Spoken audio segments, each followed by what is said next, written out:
उसके बाद माँ भगवती को कहते हैं ना कि माँ बाप के बाद भगवान का नाम लेना चाहिए। और पंकज शर्मा जी, बहुत बहुत थैंक यू आपका, आपने स्पेशल टाइम निकाला मेरे ग्रुप के लिए, बहुत बहुत आपका धन्यवाद। उसके बाद सर तेज प्रकाश जी, बहुत बहुत धन्यवाद आपका, आप यहाँ पे आए हैं। नेक्स्ट है श्री विकास सर, बहुत बहुत धन्यवाद आप आज की, मैं क्या कर बोलूँ, उसके लिए आप टाइम निकाल के यहाँ पे अवेलेबल हुए हैं। और डॉक्टर मनमोहन शर्मा सर, अनुराधा प्रकाश जी, बहुत बहुत धन्यवाद आपको।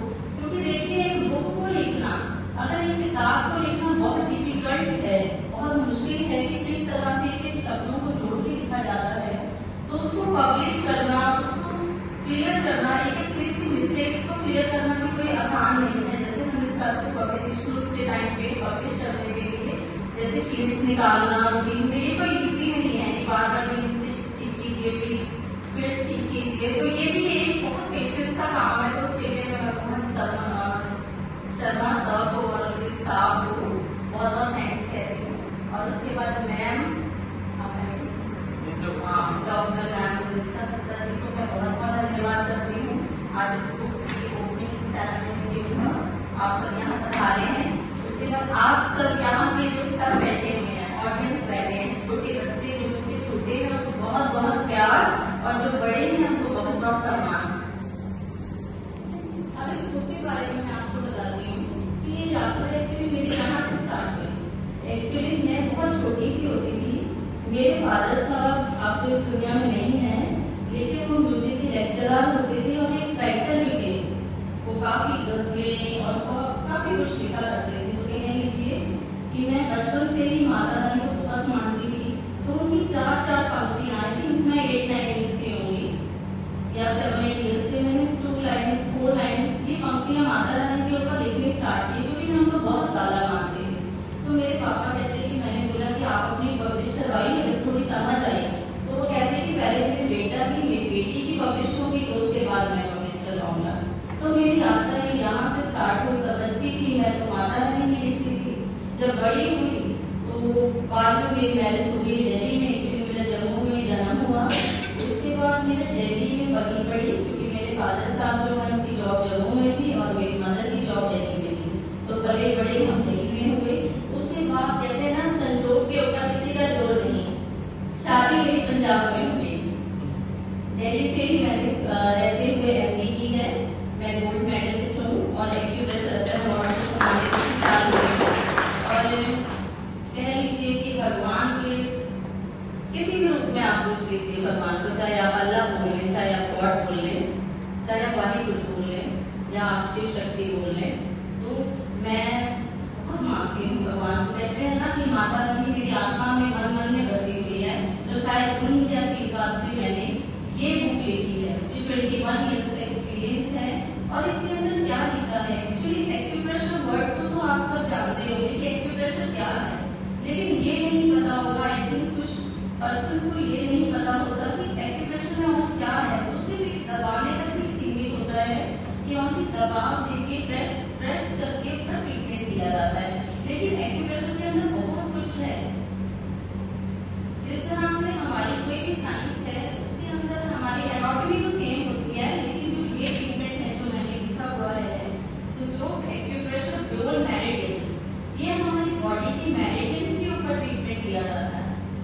जिस तरह से ड्रिप लगती है और डायरेक्ट हमारी बॉडी पे उसी टाइम इफेक्ट होता है, इसी तरह से ये मेरिडियंस है। अगर हम मेरिडियंस के ऊपर नीडल्स लगा देंगे तो ये हो जाएगा एक्यूपंक्चर। चाइना में इसे एक्यूपंक्चर के नाम से जाना जाता है, इंडिया में इसको एक्यूप्रेशर बोला जाता है, जापान में इसे शियात्सो बोला जाता है और अमेरिका में इसको रिफ्लेक्सोलॉजी के नाम से जाना जाता है। कोरिया में इसको सुजोग एक्यूप्रेशर जाना जाता है, जो ये स्टडी की बुक मैंने लिखी है। तो इसके अंदर चाइनीज वर्डिंग भी है। इसका मेन मोटो क्या है, कैसे ये ठीक करते हैं। हमारी बॉडी जो है वो 5 एलिमेंट से मिलकर बनी है। मैं कुछ ज्यादा समय तो नहीं देखता, 5 तत्वों से मिलकर हमारा शरीर बनता है। ये सबको पता होता है कि हमारा जो बॉडी है 5 तत्वों से मिलकर बनती है। लेकिन डिजीज कैसे आती है, रोग कैसे आते हैं, एलोपैथिक में क्या करते हैं, सिम्टम्स के ऊपर दे देते हैं, डिजीज सुनी और मेडिसिन देंगे।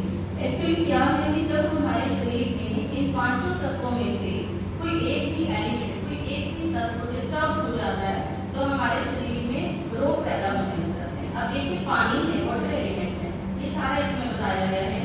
वाटर एलिमेंट जल तत्व है, जल के बिना हम जीवित नहीं रह सकते, उसकी बहुत ज्यादा महत्वपूर्ण है। लेकिन अगर ये पानी बहुत ज्यादा हो जाए तो बाढ़ आ जाती है।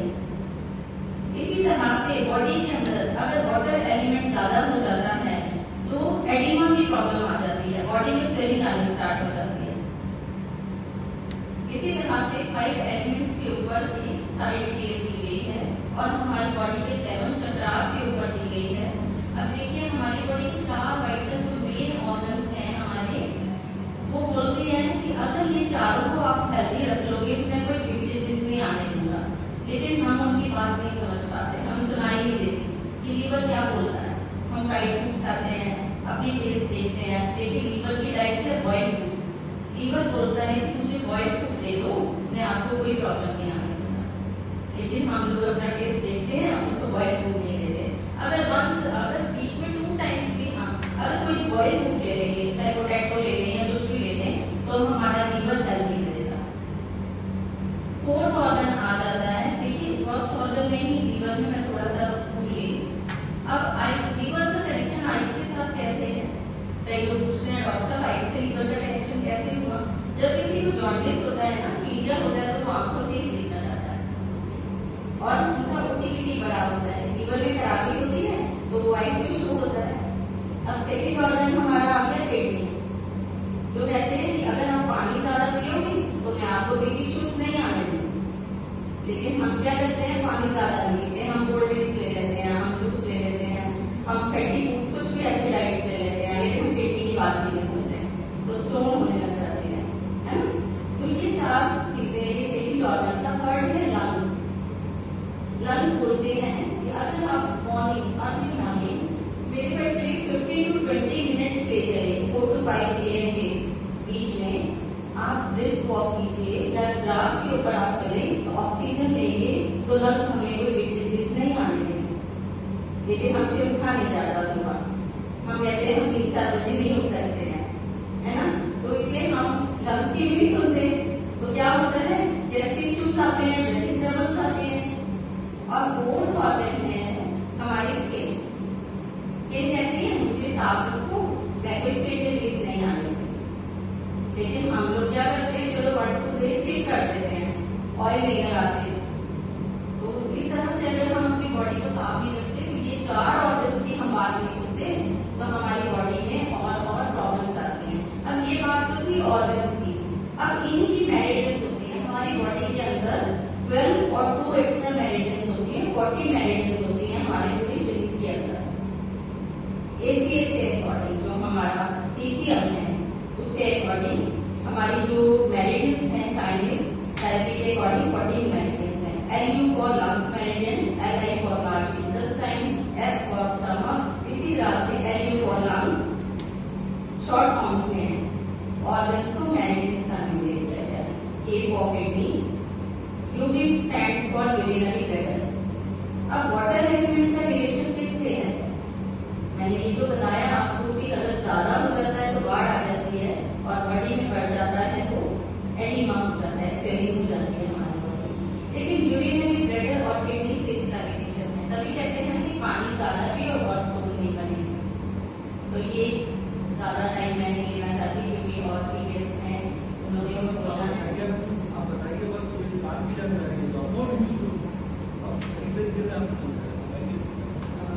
ये जो एक्चुअली ये जो मैंने बुक लिखी है, एक्चुअली मेरी एमडी एक्यूप्रेशर में है, एक्यूपंक्चर में है, बहुत सारी स्टडी की है। सिर्फ ये सिलेबस को पढ़ना और भी काफी बुक्स को पढ़ के नॉलेज ली जाती है, काफी एक्सपीरियंस लिए जाते हैं साइंटिफिक मेडिकल की और बुक्स पढ़ के। तो वो जब एक्सपीरियंस आता है क्लिनिकल प्रैक्टिस में, जैसे हम पेशेंट्स को देखते हैं और ट्रीटमेंट देते हैं, जो स्टार्टिंग डेज थे हमारे, तो हर किसी को थोड़ा सा हेजिटेशन होती है जब फर्स्ट सेकेंड डे पेशेंट को देखना होता है कि हम उनकी मेडिटेशन के मैग्नेट्स सर्च करेंगे, पता नहीं उनको रिलीफ आएगा कि नहीं। यही हमारे लाइफ के एक्सपीरियंस आते हैं। एक पेशेंट आके बोलता है डॉक्टर साहब मेरे को कुछ देर में रिलीफ आ गया और एक आके बोलते हैं डॉक्टर साहब मेरे को अभी पूरा रिलीफ नहीं आया। तो हम फिर मेडिसिन को चेंज कर देते हैं, सर पॉइंट्स को चेंज कर देते हैं। जैसे एलोपैथी या होम्योपैथी के अंदर या आयुर्वेदा के अंदर मेडिसिन होती हैं, इसी तरह से हम मेडिसिन को चेंज कर देते हैं, क्योंकि काफी सारे पॉइंट्स होते हैं जो हमारी बॉडी के अंदर है। तो ये एक चीज काफी ज्यादा डिटेल है, ये खाली एक बुक के अंदर ही नहीं आई, मेरी सेकंड बुक भी पब्लिश होने जा रही है और बॉडी मेडिसिन की आ रही है, लेकिन ये प्योर मेडिसिन है। इसका सेकंड पार्ट भी आएगा, लेकिन उसको अभी थोड़ा टाइम लगेगा, उसको मैं अभी लिख रही हूँ, उसकी डिटेल्स लिख रही हूँ, क्योंकि बहुत ज्यादा डिटेल है।